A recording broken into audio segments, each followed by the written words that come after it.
So this is what life looks like if you are a trillionaire. Congratulations, you're a trillionaire, the richest person to ever live. You are worth more than 4 Jeff Bezoses combined. Jesus. If you spent $1 million every single day, you wouldn't go broke for another 2,700 years. That's crazy. You can spend $1 million every day. For how long? What? Every single day, you wouldn't go broke for another 2,700 years. The world is in the palm of your hand. That's crazy. But there's a problem. Everyone knows. You are now the most famous person on Earth. Your face is on every screen in every country on the planet. There are people outside your building right now. Hundreds of them. Some with cameras, some with signs. Ooh. Some just standing there, staring up at your window. This makes you paranoid. But you're a trillionaire, so there's an easy fix. You hire a bodyguard. Nope, not enough. 2 bodyguards. Not even close. You get a full detail. 12 operators minimum. Armed, trained, rotating 24-hour shifts. The kind of protection usually reserved for sitting presidents. You make some calls. Within 48 hours, it's all done. Good. You're safe. But your Honda Civic isn't going to cut it anymore. So, Was that a targeted attack? you buy Bugatti. Yo, Not what? a Bugatti. Bugatti. The entire company. $2 billion. That's 0.2% of your net worth. The equivalent of someone making $100,000 a year buying a jacket. Your accountant logs it as a rounding error. But you still need somewhere to live. Your current apartment building is swarming with paparazzi outside. Basically, the entire world knows where you live. So, you buy a compound. 14 acres behind walls and iron gates. A guardhouse at the entrance manned around the clock. The property has its own private road. You can't When it was time to add my son to our car insurance, I was scared to even think about my wallet. even see the main house. What? How come? I don't understand why everybody knows who I am. Isn't there a way where you can set up everything like inside of trusts or inside of like different company names, like umbrellas, and kind of tier it off into a way where nobody can trace it back to you? There has to be a way to do that, right? Like, I feel like if you have $1 trillion, they don't know where you're at. Like, you would know a way to secure to make sure that your life is secure. You know? From the gate. $200 million. Easy. But a place that size doesn't run itself. You need staff. Housekeepers, groundskeepers, 2 private chefs on rotation, a property manager, a house manager, drivers, an entire maintenance crew, IT staff just for the security systems, a personal assistant who has her own personal assistant. Within a month, 63 people work at your house. Wow. Now you're comfortable, secure. Everything runs like a machine. So you can really start spending.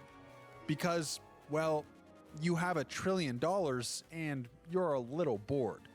You buy a Boeing 747 and have it gutted and rebuilt into a private flying residence. Wow. $400 million. You buy an island in the South Pacific. You commission the largest private yacht ever built. Helicopter pad, submarine bay, movie theater, full medical facility. $600 million.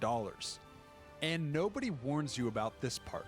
$1 trillion makes money faster than you can spend it.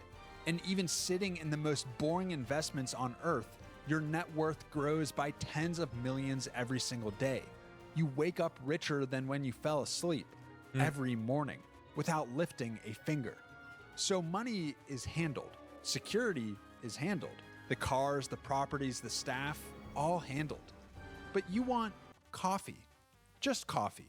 From the place you've been going to for years. Your security team needs 45 minutes of advance notice. When you finally get through all the paparazzi and walk in, every person in the coffee shop has stopped talking. The barista's hands are shaking. Someone in the corner is filming you from behind a laptop screen. You get your coffee. It tastes exactly the same. But everything around is different. So you stop going there. You don't want to be a nuisance. But there's good you can do with this money. Real good. So you write a check for $500 million to disaster relief. The media covers it for about half a news cycle. Because relative to what you have, $500 million is what you earn in a slow week. People are grateful for about a day. Then they want more. They always want more. But it's not the strangers that get to you. You think that that's the way billionaires and millionaires actually feel? Like when they're out donating and doing these donations? Like when people talk about, you know, Elon Musk, for example. Couldn't he end? No. Who said that? Billie Eilish? Was it Billie Eilish? Who said something about Elon could end world hunger if he wanted to? I don't know. It's never enough, right? No matter what you do, it's never enough. But yeah, this is a good video, y'all. Make sure y'all like it. It's the people you already know. Your phone rings constantly, but none of the calls are from friends anymore. They're from lawyers, wealth managers, heads of state, charity directors. Everyone wants a meeting. Everyone wants your name on their thing, your signature on their check. The friends from before start to disappear. Some just stop calling. The ones who still do sound different, careful, measured, like they're weighing each word before it leaves their mouth. You invite your college roommate to the compound for a weekend. He says yes before you finish asking. When he gets there, he compliments everything: the house, the grounds, the wine, the guest room. He agrees with everything you say for 2 straight days. He laughs at jokes that aren't funny. He turns and into a yes man. He never pushes back on a single thing. He used to argue with you about everything: movies, politics, where to eat. That was the whole friendship. But that friendship is about to be the least of your worries, because then the lawsuits start. What? Not 1 lawsuit, not 2, 17 in the first 6 months. An old business partner claims you shorted him on a deal from 9 years ago.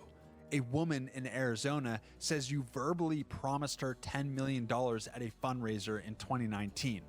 You have never been to Arizona. Dang. Most of it is garbage. Your legal team tells you that. They say the word frivolous so often it stops sounding like a word. But each one costs 6 figures to fight. Each one puts your name in a headline. Each one requires a deposition or a filing or a statement or some kind of settlement.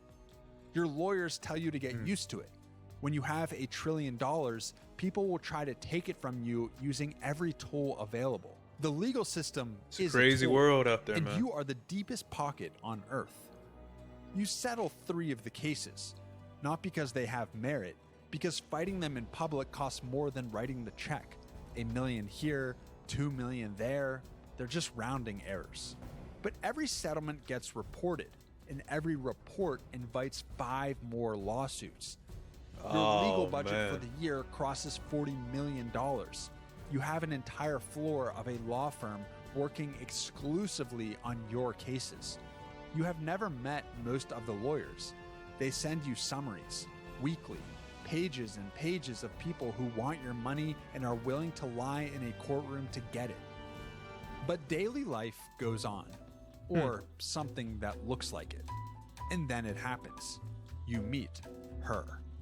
She's sharp, funny in a way that catches you off guard, doesn't mention the money once. Does she like me for me, or does she like me for my money, though? Just because she didn't mention it doesn't mean she knows who you are. That's got to be a tough question right there. You see her again and again. 3 weeks in, it starts to feel like something real. Then you notice things. She mentions your island in a conversation you never had with her. Oh. She knows your pilot's first name.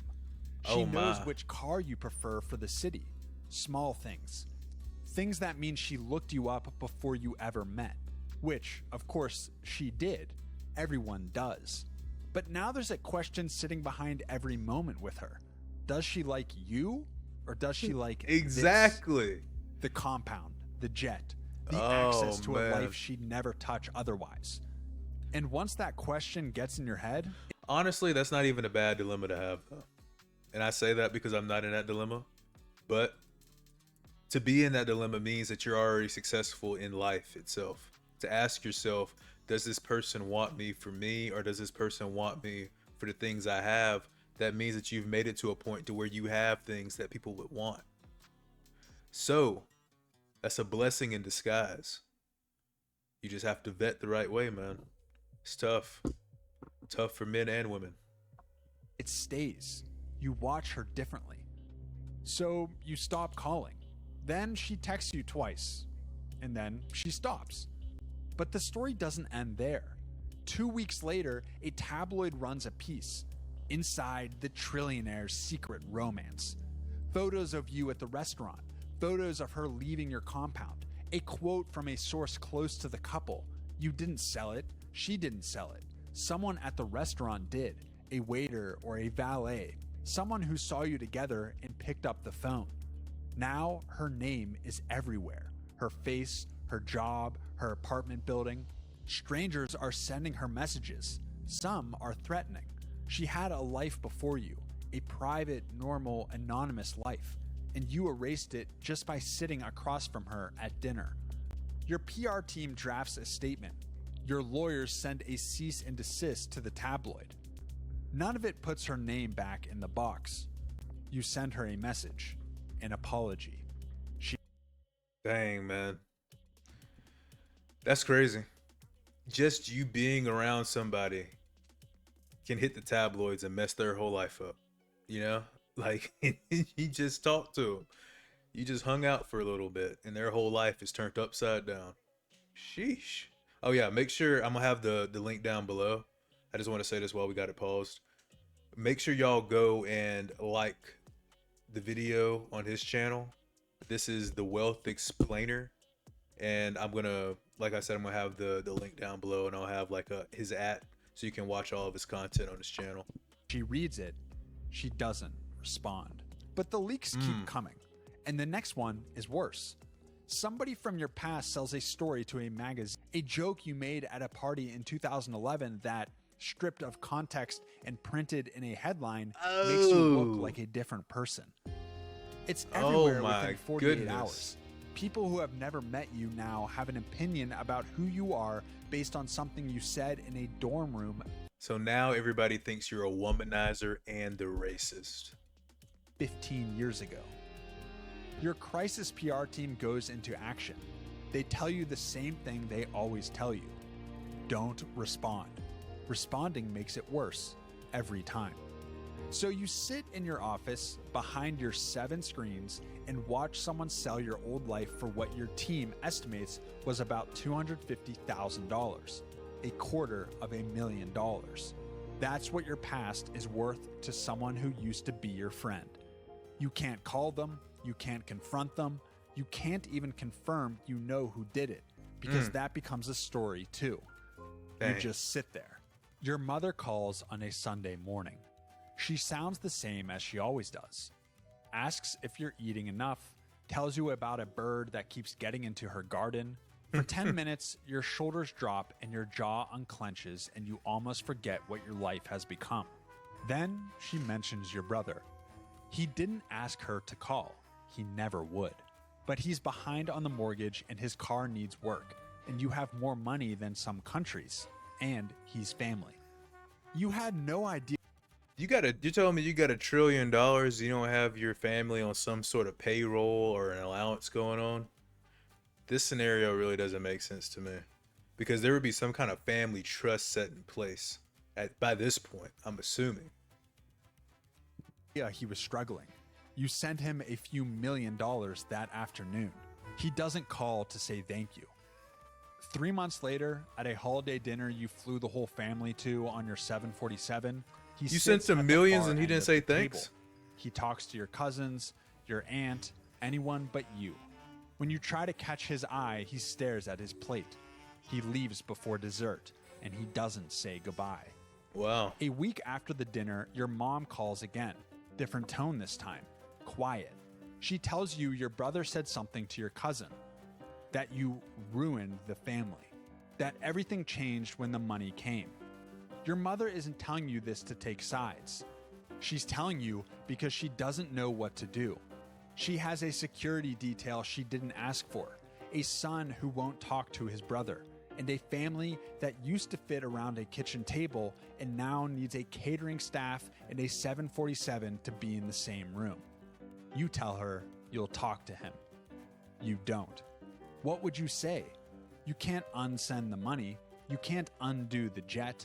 You can't walk into his house without... You telling me family ain't gonna be happy, man? A lot of people make it big. They don't even give back to their family. Come on now. Come on now. You better be grateful. The gap between your lives isn't something you can close with a conversation. So you stop trying. But the compound keeps running. The 63 workers keep the machine humming. You start to take comfort in the routine of the staff. Then your head of security calls another meeting. Someone on your household staff has been feeding information to a tabloid. Nothing dangerous, but consistent and paid. Your team found the leak through metadata on a photo that ran in a gossip column. The angle matched a specific window in the East Wing. Only 3 staff members have access to that hallway. They narrowed it down in 2 days. It's Linda, the housekeeper. She's escorted off the property on a Wednesday morning. Your security team handles it. You watch from the 2nd floor window. She's carrying a cardboard box. She doesn't look up. A man in a suit walks her to the gate. Another man opens it. She gets into a car that's been called for her, and the gate closes. You stand at the window for a while after she's gone. The East Wing hallway is empty. Your team hires her replacement by Friday. But there's always something next. Tuesday afternoon, you take the yacht out. The ocean is so blue it looks fake. Sunset turns everything gold. Dinner is pan-seared Dover sole prepared by a chef who trained for a decade in Michelin-starred kitchens. The table is set for 1. You get back to the compound and go to bed early. The master suite is much bigger than your old apartment. You lie there. The ceiling is very white. Somewhere around 3 a.m., you're awake. You get up. The compound is dead silent. The theater room empty. 60 seats. The screen is dark. The library empty. You walk the main hallway. The only sound is a faint mechanical hum. The security camera at the end of the corridor, adjusting, tracking your movement. You stop, it stops. You take a step, it follows. You go outside. The grass is wet. It's cold under your feet. You walk to the middle of the lawn. The sky is the same sky you used to look at when you were broke. Same stars, same depth, same silence. You used to lie on the roof deck of your old apartment building and stare at it for hours. The rent was late, and you didn't care. The stars haven't moved. Everything underneath them has. Yeah. You stand on the lawn until the cold gets into your bones, and then you go inside. You go back to bed. After a week in Italy, you arrive back home. Your assistant meets you on the tarmac.